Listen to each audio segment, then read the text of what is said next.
Je suis rentré, mes affaires sur la pelouse, ma famille en fête sous une banderole dégage, parasite. J'ai pris une photo, puis je suis parti.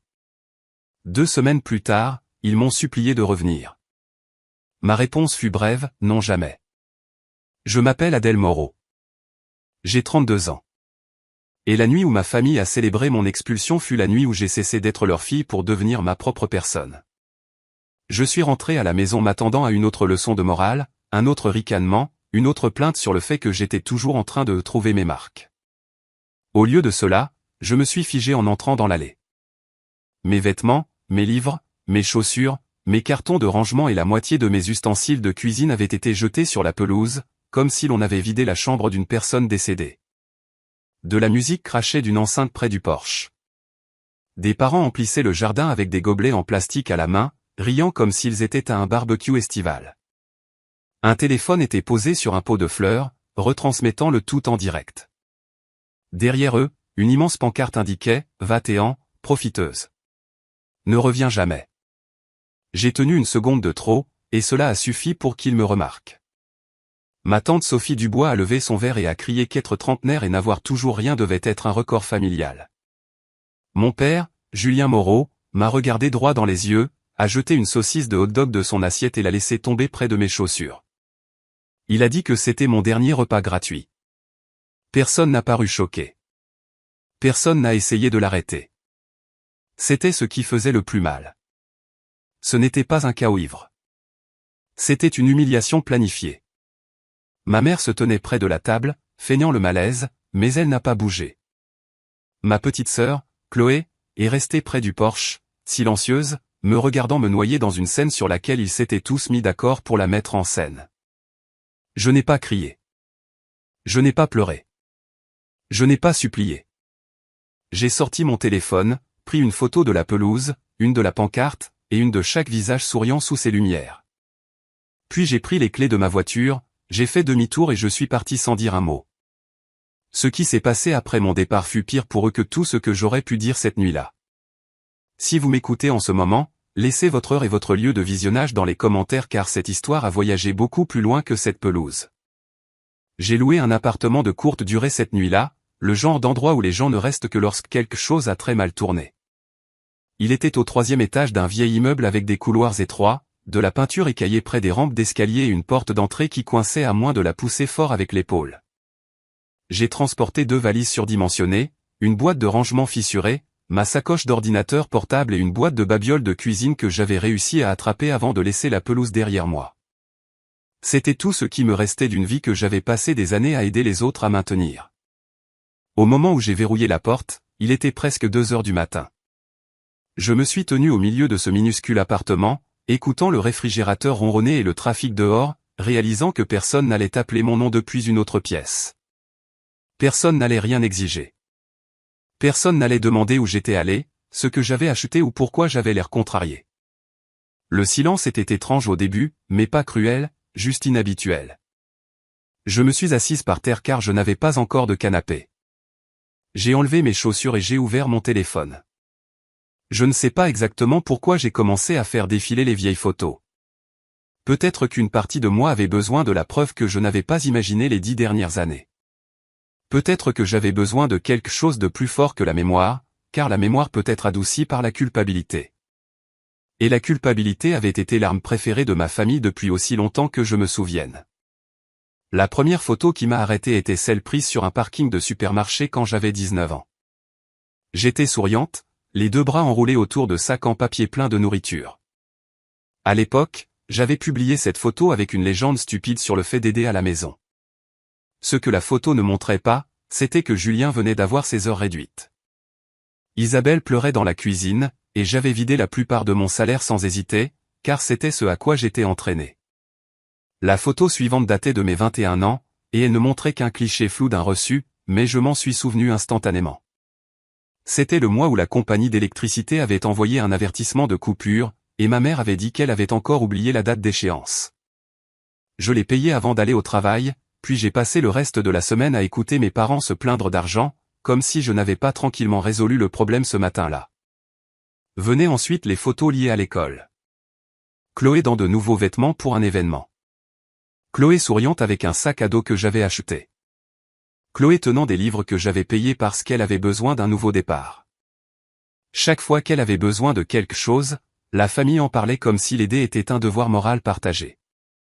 Chaque fois que j'avais besoin de repos, d'espace, ou même de respect de base, c'était une leçon sur le fait que tout le monde avait plus de mal que moi. J'ai continué à faire défiler. Réparation de chauffe-eau, renouvellement d'ordonnances, livraison d'épicerie, transfert hypothécaire, argent pour l'essence, espèce d'urgence, un pneu de remplacement, une facture de dentiste, des frais de retard.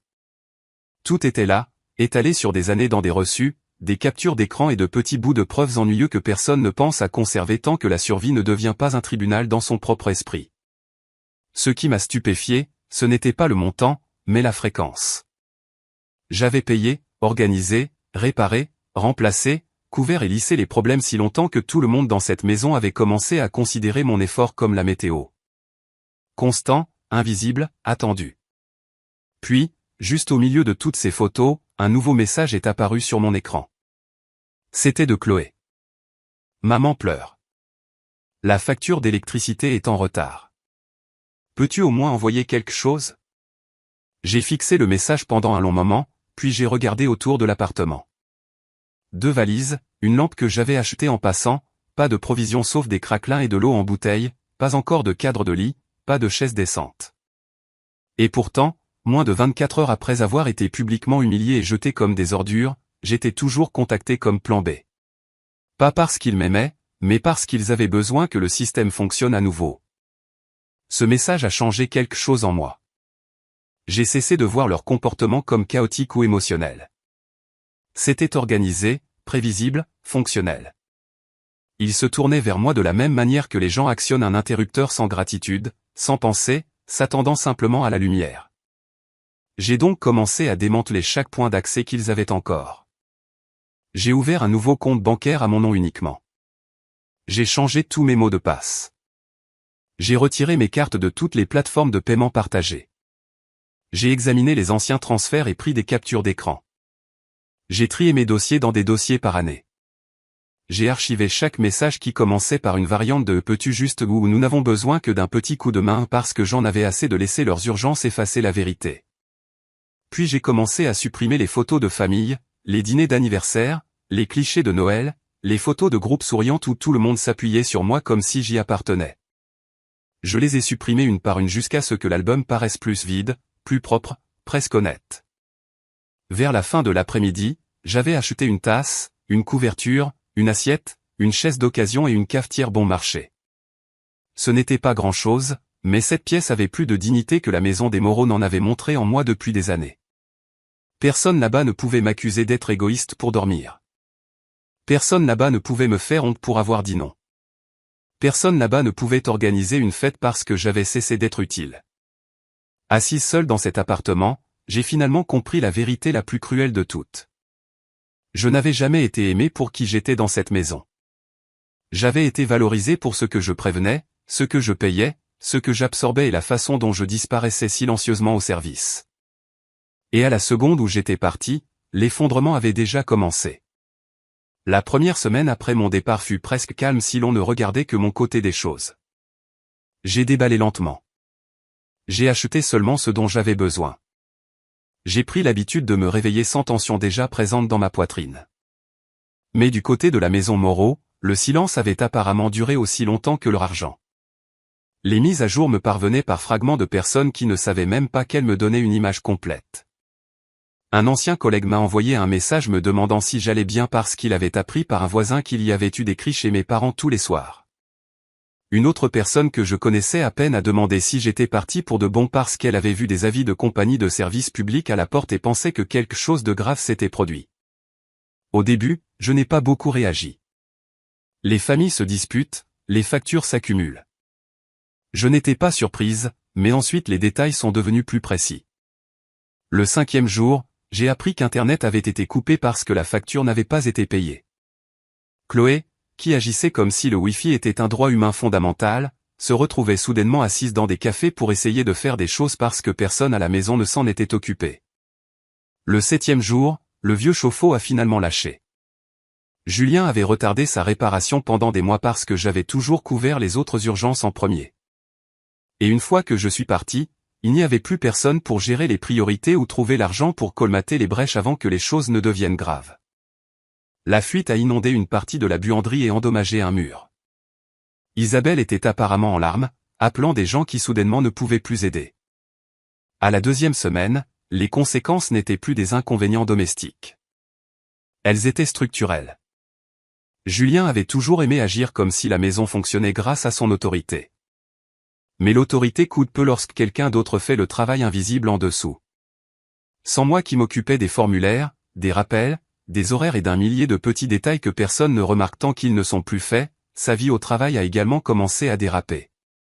Il a manqué quelque chose d'important, est arrivé en colère, a répliqué à un superviseur lors d'une réunion et a été renvoyé. 3 jours plus tard, il était licencié. Quand j'ai appris cette nouvelle, je n'ai pas célébré, mais je me suis assise très immobile un instant car c'était la première preuve que son chaos n'avait jamais vraiment été sous contrôle. J'absorbais juste assez pour qu'il paraisse fonctionnel. Chloé s'est effondrée ensuite, exactement comme je le savais. Elle avait été élevée dans un système où la pression l'atteignait, déjà filtrée. Le linge apparaissait. Les provisions étaient faites. Les factures étaient payées. Les rendez-vous étaient rappelés. Les échéances étaient discrètement renforcées. Quand j'ai disparu, la couche protectrice a disparu avec moi.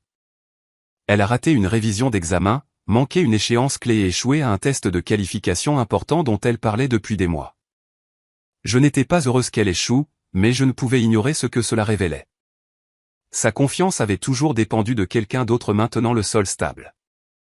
Les messages d'Isabelle ont changé de ton à ce moment-là. Les premiers étaient rigides et prudents, comme si elle croyait encore pouvoir me manipuler avec une simple tristesse maternelle. Puis ils sont devenus plus directs. S'il te plaît, réponds. Ton père est sous beaucoup de stress. Chloé a des difficultés. L'hypothèque est en retard. Nous pourrions perdre la maison. Cette phrase est restée en moi car c'était la manière la plus proche qu'elle ait jamais eue d'admettre à quel point le foyer dépendait de moi. Pendant des années, j'avais couvert l'épicerie, les factures, les réparations, les médicaments, les trous de trésorerie, les urgences aléatoires et la moitié du travail invisible qui empêchait tout le monde de paniquer. Il m'appelait irresponsable tout en s'appuyant sur l'infrastructure de mon effort. Il m'appelait un fardeau tout en dépensant la stabilité que j'avais créée. Une fois que je me suis écarté, l'illusion s'est vite dissipée. Même ma tante Sophie Dubois, qui avait ri comme si la fête était la chose la plus drôle qu'elle ait jamais vue, a commencé à montrer des fissures. J'ai appris qu'elle comptait sur Isabelle pour une aide financière occasionnelle et un soutien émotionnel. Mais Isabelle n'avait plus rien à donner. Avec la maison Moreau qui prenait du retard sur les paiements, même ceux qui se moquaient le plus fort de moi découvraient soudain à quel point tous leurs arrangements égoïstes étaient interdépendants. Les parents qui n'avaient aucun problème à se présenter pour une fête d'humiliation n'avaient aucun intérêt à se présenter avec de l'argent pour l'épicerie, des offres de prêt ou un soutien pratique. C'est là que j'ai compris la véritable nature de la vengeance. Je n'avais pas besoin de crier, de les exposer ou de les poursuivre avec des discours. Je devais seulement cesser de les secourir. Leur chute n'était pas quelque chose que je devais inventer. C'était ce qui se produisait naturellement une fois que mon travail et mon argent ne les protégeaient plus des conséquences de leurs propres habitudes. À la fin de la 2e semaine, je dormais mieux, mangeais mieux et respirais plus facilement que depuis des années. Non pas parce que j'appréciais de savoir qu'ils avaient des problèmes, mais parce que la réalité avait finalement atteint une maison qui avait l'habitude de tout mettre sur mon dos. Puis Isabelle a envoyé le message qui a changé le rythme de tout. Peut-on se rencontrer? S'il te plaît, je te le demande en tant que mère. Elle ne demandait pas parce qu'elle avait soudainement compris ce qu'elle avait fait. Elle demandait parce que la maison saignait. Julien était sans travail. Chloé échouait. Et la personne qu'ils appelaient profiteuse s'était avérée être le seul adulte de l'immeuble. Je n'ai pas répondu immédiatement à Isabelle.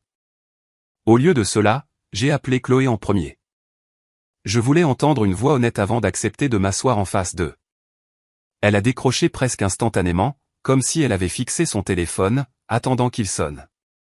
Dès qu'elle a entendu ma voix, elle semblait soulagée et effrayée à la fois. Elle a commencé à parler trop vite, comme les gens font quand ils ont retenu quelque chose trop longtemps et qu'ils ont besoin de tout déverser avant que la ligne ne coupe.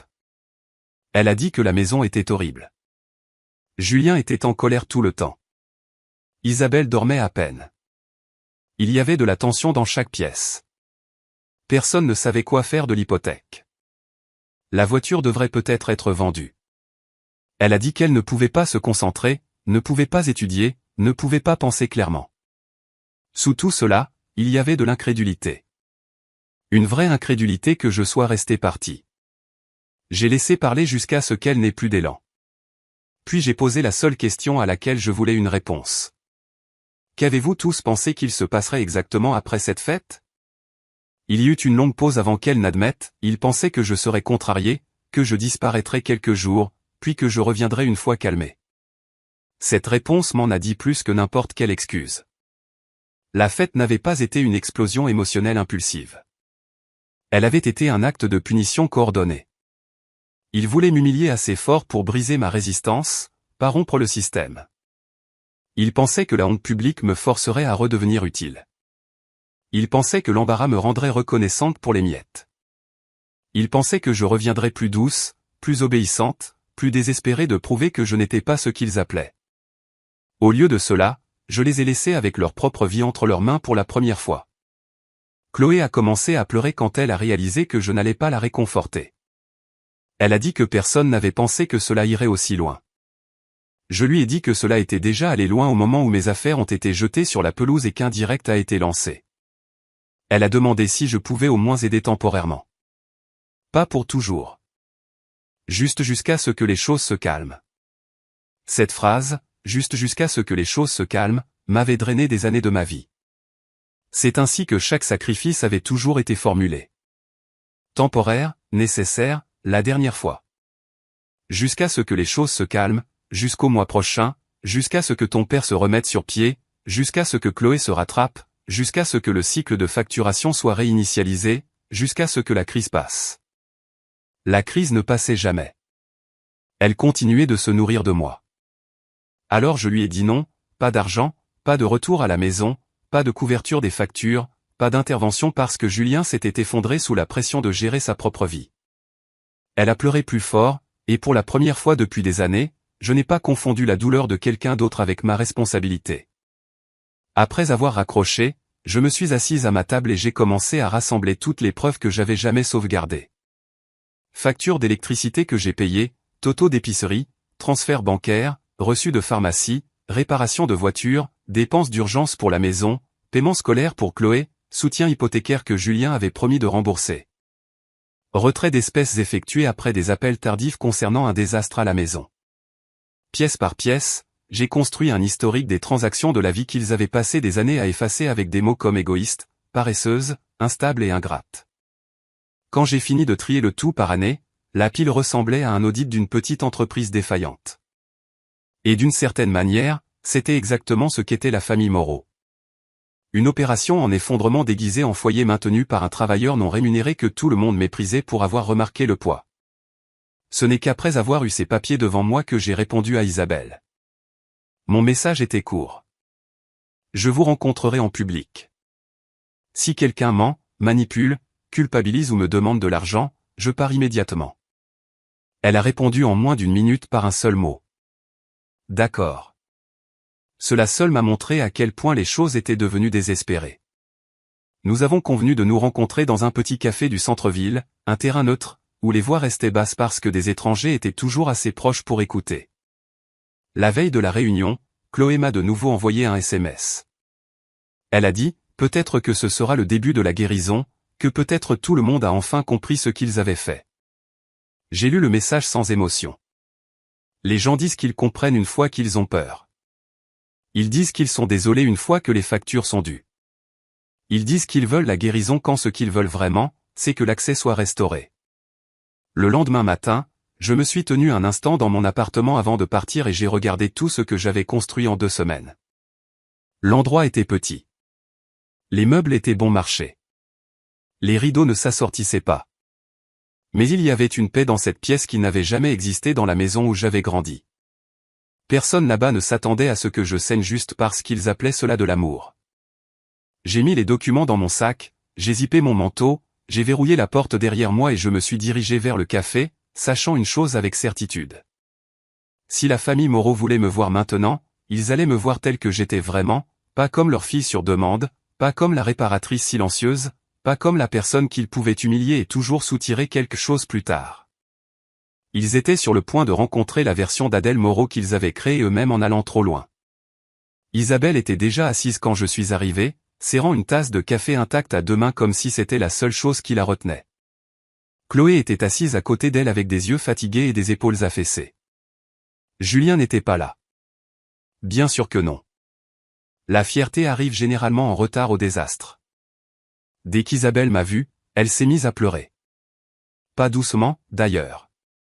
C'était le genre de pleurs publics qui fait que les étrangers regardent de côté puis détournent poliment le regard. Un an plus tôt, j'aurais couru la réconforter. Cette fois, je me suis assise en face d'elle et j'ai attendu. Elle a commencé avec les phrases habituelles. Elle a dit qu'elle était désolée. Elle a dit que les choses avaient dégénéré. Elle a dit que tout le monde était ému, embarrassé, dépassé. Elle a dit que personne ne voulait dire les choses comme elles paraissaient.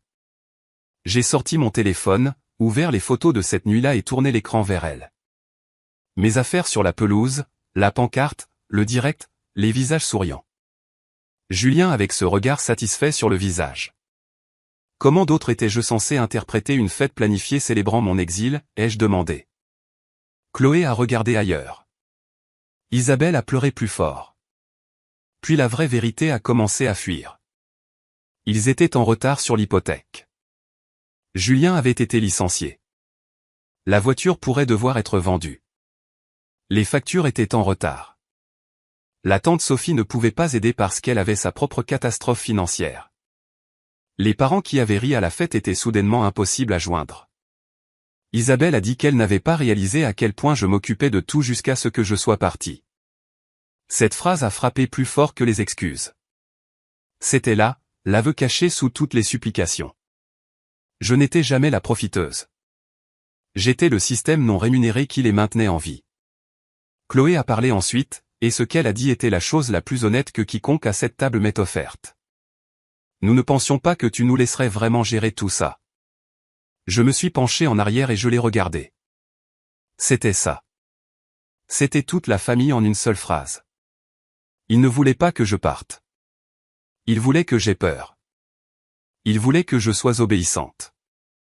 Ils voulaient que je sois assez humiliée pour revenir et assez reconnaissante pour accepter pire.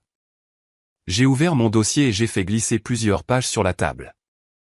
Facture de service public, totaux d'épicerie, facture de réparation, transfert bancaire, dépenses scolaires, reçu de médicaments, soutien hypothécaire que Julien avait promis de rembourser. Voici à quoi ressemblait la famille quand c'était moi qui vous portais tous, ai-je dit.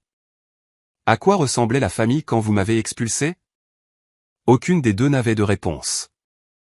Isabelle a murmuré qu'elle m'avait déçu. Je lui ai dit que l'échec était privé. Ce qu'elles avaient fait était public, délibéré et fier. Puis elle a finalement posé la vraie question enfouie sous toutes les larmes. Allais-je les aider? J'ai répondu immédiatement. Pas d'argent, pas de retour à la maison, pas de compte partagé, pas de sauvetage. Si elle voulait des conseils pratiques, je les donnerais. Vendez la voiture. Coupez toutes les dépenses inutiles. Parlez à la banque avant que le défaut ne s'aggrave. Arrêtez d'emprunter pour maintenir les apparences. Demandez à chaque parent qui a apprécié la fête de contribuer avec quelque chose de réel, mais je ne les sauverai pas du coup de leur propre cruauté. Chloé a semblé stupéfaite, comme si des conseils sans sacrifice ne comptaient pas comme de l'amour. Puis son téléphone a vibré. Elle a jeté un coup d'œil et a montré le message à Isabelle. C'était de Julien. Si je ne reviens pas avec elle, demande si elle comprend ce qui se passe si cette maison est perdue. Je n'avais besoin d'entendre rien de plus. Pas d'excuses, pas de honte, juste un levier, la maison, l'image, les conséquences devenant gênantes. Je me suis levé et j'ai remis les copies dans mon sac. Vous avez tous organisé une fête parce que vous pensiez que ma valeur s'arrêtait à la seconde où j'arrêtais de vous être utile, ai-je dit. Maintenant, la fête est finie. Les factures sont réelles. Et vous voulez que je me sente coupable parce que la cruauté s'est avérée coûteuse. Je ne reviens pas. Je ne paierai pas. Et je ne porterai pas cette famille un jour de plus. Isabelle m'a supplié de m'asseoir. Chloé m'a demandé d'y réfléchir. Je leur ai dit que j'y avais déjà réfléchi pendant 14 ans. Puis j'ai laissé de l'argent pour mon café et je suis parti sans me retourner. Pendant 3 jours après la réunion du café, personne ne m'a contacté. Pas d'appel, pas de message, pas d'excuses émotionnelles soudaines d'Isabelle, pas de SMS paniqué de Chloé, aucune tentative en colère de Julien de réaffirmer le contrôle. Le silence aurait dû être paisible, mais il ne l'était pas. Il semblait stratégique. Je connaissais trop bien ma famille à ce moment-là. Quand la colère échouait, ils essayaient la culpabilité. Quand la culpabilité échouait, ils essayaient la douceur et appelaient cela de l'amour. Alors, quand Isabelle m'a finalement envoyé un SMS demandant si elle pouvait passer à mon appartement juste pour parler calmement et apporter une petite plante, je savais déjà qu'il y aurait quelque chose de caché sous cette visite. Pourtant, j'ai dit oui, non pas parce que je lui faisais confiance, mais parce que je voulais voir jusqu'où elle irait maintenant que le désespoir avait remplacé la fierté. Mon appartement était petit et simple avec une chaise d'occasion, une petite table, des rideaux bon marché et une seule lampe qui rendait la pièce plus chaleureuse qu'elle ne l'était vraiment. Ce n'était pas impressionnant, mais c'était le mien. Avant son arrivée, je me suis surprise à ranger les choses comme je le faisais toujours avant qu'un membre de ma famille n'entre dans une pièce, faisant de la place pour leur confort tout en ignorant le mien. Je me suis arrêté immédiatement. C'était ma maison maintenant. Elle pouvait y entrer, mais elle ne pouvait pas la contrôler. Quand Isabelle a frappé, elle tenait une plante en pot et une boîte de pâtisserie blanche. Elle est entrée avec ce sourire prudent que les gens portent lorsqu'ils veulent des crédits pour essayer avant d'avoir fait quoi que ce soit de significatif. Elle a regardé autour d'elle, a dit que l'endroit était douillet, a dit que je m'en étais bien sorti, a même dit qu'elle était fière de moi pour m'être sorti d'affaires si vite. Ce mot m'a presque fait rire. Elle n'était pas fière quand mes affaires ont été jetées sur la pelouse. Elle n'était pas fière quand Julien m'a humilié devant des parents et des voisins. Mais maintenant que j'avais survécu sans eux, elle voulait admirer le résultat. Pendant les premières minutes, elle a gardé la conversation légère. Elle a posé des questions sur le quartier, sur le travail, sur le fait que je dormais mieux. Puis petit à petit, les questions ont changé. Le loyer était-il cher? Me débrouillais-je bien? Avais-je pu économiser quelque chose depuis mon départ? Je connaissais ce schéma. D'abord l'inquiétude, puis les questions pratiques, puis la demande cachée dans le devoir. Finalement, elle a fouillé dans son sac et en a sorti une enveloppe. Elle l'a placée sur la table entre nous et a dit qu'elle voulait seulement que je comprenne à quel point les choses étaient devenues graves. Je l'ai ouverte. À l'intérieur se trouvaient des avis de retard, un avertissement d'hypothèque, un rappel de paiement de voiture en retard et une liste manuscrite des dépenses du ménage. Au bas, il y avait une seule phrase de son écriture. Même si tu ne reviens pas, tu peux quand même faire ce qu'il faut en tant que notre fille. Je l'ai regardé et j'ai dit doucement, c'est donc pour ça que vous êtes venu. Isabelle s'est mise à pleurer alors, mais pas de ce genre de larmes brutes de celui du café. Ses larmes semblaient plus minces, plus frustrées. Elle a dit qu'elle ne savait plus quoi faire. Elle a dit que Julien était impossible à côtoyer. Chloé était en train de s'effondrer et la maison se noyait. Elle a dit qu'elle avait espéré qu'en tant que mère, elle pourrait m'atteindre d'une manière plus douce. Il n'y avait rien de doux à apporter des factures à l'appartement de la fille que vous avez aidé à jeter. J'ai demandé pourquoi elle avait promis qu'elle ne voulait que parler si c'était son plan depuis le début. Elle a insisté que ce n'était pas un plan, juste quelque chose qu'elle avait apporté au cas où je semblerais ouverte, au cas où je me souviendrais que la famille est de la famille. Cette phrase a rendu quelque chose froid en moi. Je l'avais entendu chaque fois qu'il voulait de l'argent, du travail, de la patience ou du silence. Jamais quand j'avais besoin de protection. Jamais quand j'avais besoin de repos. Jamais. Quand j'avais besoin que quelqu'un arrête Julien de transformer mon humiliation en fête, je lui ai dit que la fille à qui elle parlait maintenant avait été laissée sous une pancarte la qualifiant de profiteuse pendant qu'elle se tenait là et ne faisait rien. Si elle avait voulu de la famille, c'était le moment d'agir comme tel. Isabelle a pleuré plus fort et a dit qu'elle s'était figée, que tout était devenu incontrôlable, qu'elle le regrettait chaque jour. Je lui ai dit que le regret ne signifiait rien lorsqu'il arrivait en portant un calendrier de paiement. Elle m'a regardé comme si j'étais cruel, mais je n'étais qu'honnête. Elle a dit qu'elle me manquait. Je lui ai dit que peut-être elle me manquait. Mais ce qui lui manquait le plus, c'était ce que je faisais pour cette maison. L'argent, le travail, la façon dont j'absorbais chaque crise avant qu'elle n'atteigne tout le monde. Puis elle a dit la phrase qu'elle croyait pouvoir encore marcher sur moi. Tu es toujours ma fille. Je l'ai regardée et j'ai dit, la fille sur laquelle vous comptiez a été abandonnée sur cette pelouse. Vous n'avez pas le droit d'utiliser ce mot maintenant.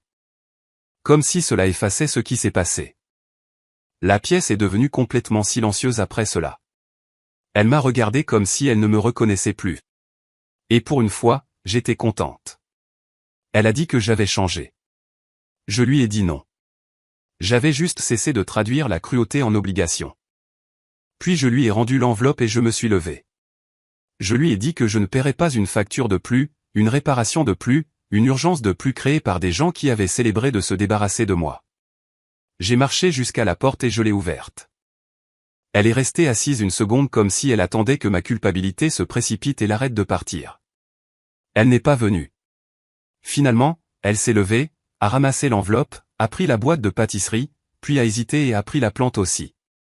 Même le cadeau était conditionnel. À la porte, elle s'est retournée et a demandé d'une voix blessée si c'était vraiment le genre de personne que je voulais devenir. J'ai pensé à la pelouse, à la pancarte, à la musique, au rire, et à Julien me jetant de la nourriture aux pieds. Puis j'ai répondu, non, c'est le genre de personne que vous avez rendu nécessaire. Elle est partie sans un autre mot.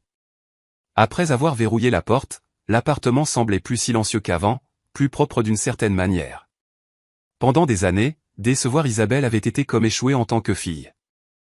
Cet après-midi-là, pour la première fois de ma vie, je l'ai déçue et je n'ai ressenti rien d'autre que du soulagement. Le lendemain, j'ai appris que la voiture avait été mise en vente. Bien. Laissons d'abord les apparences partir. Laissons-les apprendre à quoi ressemble la survie quand personne ne paie secrètement pour l'illusion. Une semaine plus tard, Julien m'a appelé pour la première fois depuis la nuit de la fête. J'ai failli ignorer l'appel, mais je voulais entendre à quoi ressemble un homme quand sa fierté commence à s'effondrer sous de vraies conséquences. Sa voix était plus basse que d'habitude, plus lente aussi, comme si chaque mot devait traverser quelque chose de tranchant pour sortir. Il a dit qu'il voulait me rencontrer. Je lui ai dit qu'il pouvait dire tout ce qu'il fallait par téléphone. Il y eut un long silence avant qu'il n'admette que la maison était en sérieuse difficulté. Il a dit qu'il était en colère depuis des mois, en colère à cause de l'argent, honteux que les choses soient instables, amer que la famille soit devenue dépendante de l'aide. Ce que personne ne voulait admettre, c'était de l'aide. Il a dit que lorsque les parents ont commencé à plaisanter cette nuit-là, il s'est joint à eux parce que c'était plus facile que de les arrêter, plus facile que de me défendre, plus facile que d'admettre que la personne qu'il se moquait le plus était celle qui maintenait la maison à flot. J'ai écouté plus longtemps qu'il ne le méritait parce que je voulais savoir si une véritable responsabilité allait jamais se former pleinement en lui. Presque. Puis il a tout gâché. Il a dit, je sais que nous t'avons fait du mal, mais si tu comprends ce qui est en jeu ici, peut-être verras-tu pourquoi nous avons besoin de passer à autre chose. Besoin, pas espoir, pas demande. Besoin de passer à autre chose. Comme si la douleur devenait déraisonnable à la seconde où les personnes qui l'ont causée ont besoin d'efficacité. Je lui ai dit que j'avais quelque chose à envoyer et qu'après qu'il l'ait lu, il n'y aurait plus rien à discuter. Puis j'ai raccroché. 2 jours plus tôt, j'avais parlé à un avocat. Au fil des ans, j'avais effectué des contributions documentées aux dépenses du ménage, aux paiements hypothécaires d'urgence, aux réparations, aux médicaments. À l'épicerie et à d'autres coûts que mes parents avaient promis de rembourser plus tard. Ils ne l'ont jamais fait. Je ne cherchais pas une vengeance imaginaire. Je ne réclamais pas la maison. Je faisais quelque chose de bien plus froid et bien plus réel. J'ai envoyé à Julien et Isabelle une lettre de mise en demeure formelle avec des copies des relevés, détaillant exactement combien de mon argent était allé pour maintenir ce foyer en vie et quelles mesures juridiques suivraient s'ils ignoraient le remboursement. En 1 heure, mon téléphone s'est illuminé d'appels manqués. Julien a appelé 6 fois. Isabelle a appelé 4 fois.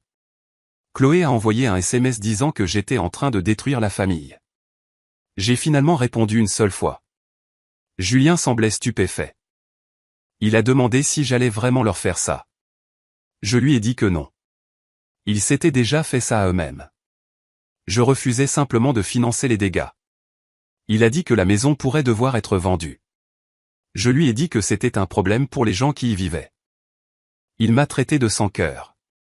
J'ai demandé si son cœur avait été actif pendant la fête. Il n'avait pas de réponse à cela. Puis il a dit, une action en justice humilierait tout le monde. Cette phrase m'a presque fait rire. L'humiliation publique importait soudainement maintenant.